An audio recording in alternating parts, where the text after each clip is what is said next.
Chapter 93. One speaker's testimony on the Ark of the Covenant.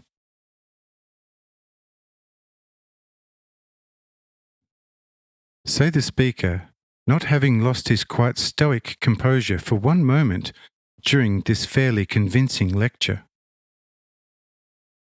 Dear friends and brethren, that which you now sermonized to me I know as well as you do. But nevertheless, for the first time in my life among you, I am very fortunate to find out that, like myself, you are no fools either. What you have said is true, but it still leaves my question unanswered.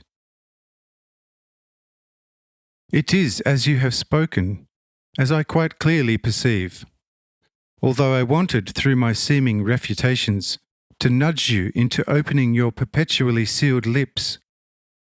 And behold, for the first time in our joint living and acting in 20 years, you have spoken with me openly. But neither my own nor your clear insight minimizes the dilemma on which we obviously find ourselves. The big and important question remains: what are we to do now? I, the son of a high priest, grown and brought up in the temple, know only too well how it stands with the Ark of the Covenant. The wood, silver, and gold still are of yore, but the evergreen Aaron's rod is powder dry.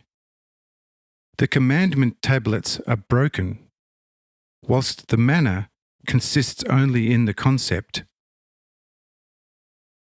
And the pillar of fire, where might be same? From the Chronicles one knows that he who touched the ark with unconsecrated hands, being uncold, lost his life. Now one can climb upon the ark and touch it at will, and no deadly fire flashes from it. When for much money foreign travellers desire to view the old miracle under sworn secrecy, it is granted them without any objections, but only on the day after the permission is given. Thereupon, an artificial pillar of fire is presented, but mark well, not above the red ancient one, but above an artificial imitation metal ark. This ark is equipped with a black cup in the middle, at the top sunk into the lid in such a way that it is not easily detected in the dark holiest of holies. On account of the intense flame emanating therefrom into this cup, the finest ethereal naphthalene is blended with other fragrant finest oils and is lit about an hour before. In this way it then burns forth about 6 spans high to represent the pillar of fire.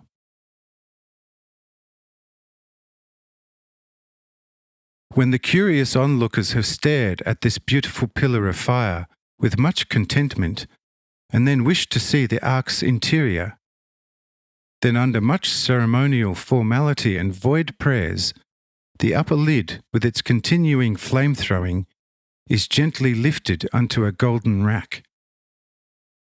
The spectators are shown the naturally new mosaic tablets as the genuine ones, likewise the manna, which is quite fresh, as well as a sprouting Aaron rod and similar other things the ark contains. Some onlookers become deeply stirred. Others, in particular Greeks, smiling to themselves, leave the Holy of Holies finally saying, "This actually is quite a clever contraption." The majority, however, regret that the rest of the temple is kept in such a filthy state. I tell you, and would also bet you a large sum, that in time the old Ark of the Covenant shall be put out of the way altogether, and henceforth only the new iron one will take its place and function. If you don't want to believe me, then let us dress up as, for example, Romans. Go to Jerusalem and enter the temple as strangers. At once an obliging spirit shall attend to us, asking us in great detail where we are from and what we are seeking in Jerusalem, how long our stay in the city of God shall be, where we are heading thereafter, and whether we carry large sums, whether we have gold or silver for sale, and whether we would not like to see the Holy of Holies for a modest fee. Then we ask about the fee and are told something like 100 pounds of silver. We say this is too much, and that we are not interested in seeing such things. If it is possible for 10 pounds, then we are all for it. And for 10 miserable pounds, we get into the holiest of holies. If we solemnly promise the chief caretaker in question not to betray a syllable of it for anything in the world, either within the Jewish land or any distant foreign land, nor tell anyone of having been in the holiest of holies. This we can promise quite easily, and thus get into the holiest of holies as pseudo-Romans. And you can then convince yourselves as to whether even one syllable of all this, what I have told you about the Ark of the Covenant, is a lie.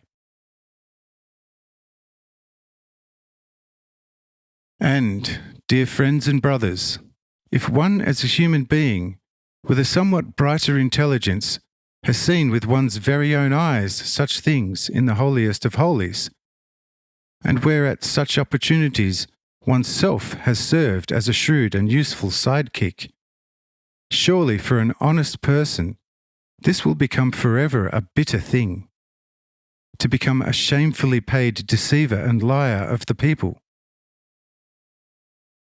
How often have I thought about it and said to myself, if the supposed to be living holiest of holies, on which the whole doctrine of God and all the laws are based, is a blandishment kept secret, what should one think of the whole doctrine and of all the laws?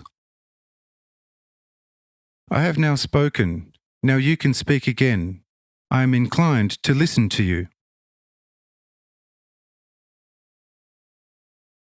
Says one of the elders,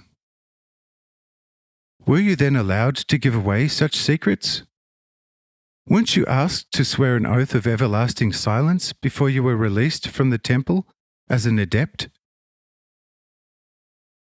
Says the speaker, certainly.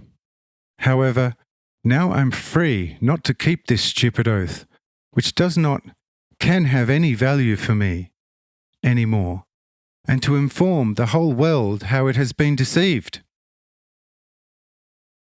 And here in Nazareth, we take these things anyhow less serious, and therefore one can dare to break such fraudulent oath without having a bad conscience about it.